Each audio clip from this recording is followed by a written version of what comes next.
ಪ್ರಾಸಿಕ್ಯೂಷನ್ಗೆ ಕೊಡ್ತಾರೆ ಅಂತ ಹೇಳಿದ್ರೆ ಎಷ್ಟು ಒಂದು ಅನ್ಯಾಯ. ನೀವೆಷ್ಟು ಏನು ಏನು ಪ್ರಾಸಿಕ್ಯೂಷನ್ ಏನು ಕೊಡಬೇಕು? ಒಂದು ತನಿಖಾ ಸಂಸ್ಥೆ ಕೊಟ್ಟು ಎನ್ಕ್ವೈರಿ ಮಾಡಿಸೋದು. ನೀವು ಎನ್ಕ್ವೈರಿ ಮಾಡಿ ರಿಪೇರಿ ಅದ್ರಲ್ಲಿ ರಿಪೋರ್ಟ್ ಬಂದಮೇಲೆ ತಪ್ಪು ಅಂತ ಹೇಳಿದ್ಮೇಲೆ ನೀವು ತಪ್ಪಾಗಿರುವಂಥ ಅವರು ರಿಪೋರ್ಟ್ ಕೊಟ್ಟಮೇಲೆ ನೀವು ಆವಾಗ ಪ್ರಾಸಿಕ್ಯೂಷನ್ ಕೊಡಿ, ಯಾರು ಬೇಡ ಅಂತಿದ್ರು. ಏನೂ ಮಾಡದೆ ಡೈರೆಕ್ಟಾಗಿ ನೀವು ಕೊಟ್ಬಿಟ್ರೆ ಇದು ರಾಜಕೀಯ ದುರುದ್ದೇಶ ಅಲ್ವಾ? ಈ ರಾಜಕೀಯ ದುರುದ್ದೇಶನ ಮಾಡಬಾರ್ದಾಗಿತ್ತು, ಮಾಡಿದ್ದಾರೆ. ಮತ್ತು ಕಾನೂನು ಹೋರಾಟವನ್ನು ನಾವು ಮಾಡ್ತೀವಿ. ಇಲ್ಲ ವಾಲ್ಮೀಕಿ ಹಗರಣದ್ದು ಬಂದು ಅದೆಲ್ಲ ಕಣ್ಣಿಗೆ ಕಾಣಿಸಿರೋ ಥರ ದುಡ್ಡು ಟ್ರಾನ್ಸ್ಫರ್ ಆಗಿರೋದು ಅಕೌಂಟ್ಗಳಿಗೆ ಗೊತ್ತೇ ಇದೆ.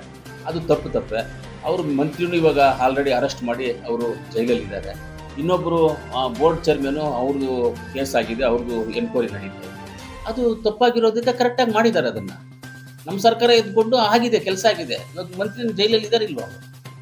ಆಗಿದೆ ಅಲ್ವಾ? ಇದೇನು ಆಗದೆ ಇರೋದ ಮೇಲೆ ಸುಮ್ಮನೆ ಇದು ಪ್ರಾಸಿಕ್ಯೂಷನ್ ಕೊಡೋದು ಒಳ್ಳೇದಲ್ಲ. ನಾವು ಕಾನೂನು ಹೋರಾಟ ಮಾಡ್ತೀವಿ. ನಾವೆಲ್ಲರೂ ನಮ್ಮ ಮುಖ್ಯಮಂತ್ರಿಗಳ ಜೊತೆ ನಾವೆಲ್ಲರೂ ಇದ್ದೀವಿ. ಅವ್ರು ಯಾವುದೇ ರೀತಿಯಲ್ಲಿ ಮೋಸ ಅನ್ಯಾಯ ಕೆಟ್ಟದ್ದು ಯಾವುದು ಮಾಡಿಲ್ಲ. ಅವರು ಮಾಡುವಂಥ ವ್ಯಕ್ತಿನೂ ಅಲ್ಲ. ನಮಗೆಲ್ಲ ಯಾವತ್ತು ಬುದ್ಧಿವಾದ ಹೇಳಿರುವಂಥವ್ರು, ಅವರಂತ ಮಾಡುವಂಥ ವ್ಯಕ್ತಿನೂ ಅಲ್ಲ ಅವರು. ಅವ್ರ ಜೊತೆಗೆ ನಾವೆಲ್ಲ ಇದ್ದು ಕಾನೂನು ಹೋರಾಟವನ್ನು ಮಾಡ್ತೀವಿ.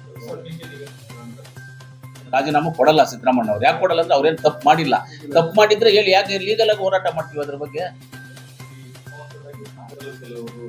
ಕಾಂಗ್ರೆಸ್ನಲ್ಲಿ ಆ ಥರ ಯಾರು ಕುತಂತ್ರ ಇಲ್ಲ. ಕಾಂಗ್ರೆಸ್ನಲ್ಲಿ ಯಾರು ಆ ರೀತಿಯಲ್ಲಿಲ್ಲ.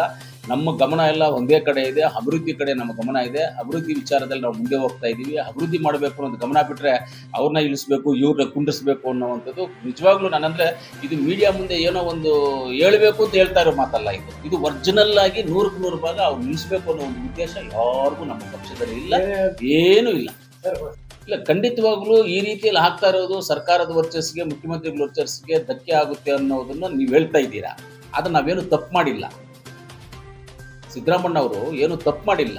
ಇವಾಗ ತಪ್ಪು ಮಾಡಿದರೆ ಸರ್ಕಾರಕ್ಕೆ ಈ ಧಕ್ಕೆ ಆಗುತ್ತೆ, ವರ್ಚಸ್ ಕಮ್ಮಿ ಆಗುತ್ತೆ ಅನ್ಕೋಬೋದು. ಏನೋ ತಪ್ಪು ಮಾಡಿಲ್ಲ. ನೀವೇ ಹೇಳಿ ಸರ್, ಪತ್ರಕರ್ತರು ಹೇಳಿ ಸರ್, ಅವ್ರೇನಾದರೂ ಅವ್ರ ಸರ್ಕಾರ ಇದ್ದಾಗ ಏನಾದರೂ ಮಾಡಿದ್ದಾರೆ ಸರ್? ಸುಮ್ಮನೆ ಏನಾದರೂ ಕೊಟ್ಟಿದ್ದಾರೆ? ಹೋದ್ರೆ ಹೋಗಲಿ, 3.5 ಎಕರೆ ಜಮೀನು ತೊಗೊಂಡಿದ್ದಾರೆ, 30,000 ಚಿಲ್ಲರೆ ಅಡಿ ಏನೋ ಕೊಟ್ಟಿದ್ದಾರೆ ಜಾಗ. ಅದೂ ಕಮ್ಮಿ ಕೊಟ್ಟಿದ್ದಾರೆ. 50-50 ಲೆಕ್ಕದಲ್ಲಿ ಅದು ಕಮ್ಮಿನೇ ಲೆಕ್ಕ ಹೇಳಕ್ ಹೋದ್ರೆ ಅವ್ರು ಕೊಟ್ಟಿರೋದು. ಹಂಗೂ ಹೇಳ್ಬಿಟ್ರು ನನ್ನ ಜಮೀನು ನಮ್ಗೆ ವಾಪಸ್ ಕೊಟ್ಬಿಟ್ರೆ ನಮ್ಮ ಮಿಸಸ್ದು, ನಿಮ್ಮ ಸೈಟ್ಗಳು ನೀವು ವಾಪಸ್ ಕೊಡಿ. ಇಲ್ಲ, ನಿಮ್ಮ ಸೈಟ್ಗಳು ನೀವು ವಾಪಸ್ ತಗೊಂಡು ಆ ಜಮೀನು ವರ್ತಿ ಇವತ್ತು 60 ಕೋಟಿ ಇದೆ, 60 ಕೋಟಿ ದುಡ್ಡು ಕೊಟ್ಬಿಡಿ ಅಂತ ಹೇಳಿದ್ರು. ಇದಕ್ಕಿಂತ ಇನ್ನೇನು ಹೇಳ್ಬೇಕು ಸರ್?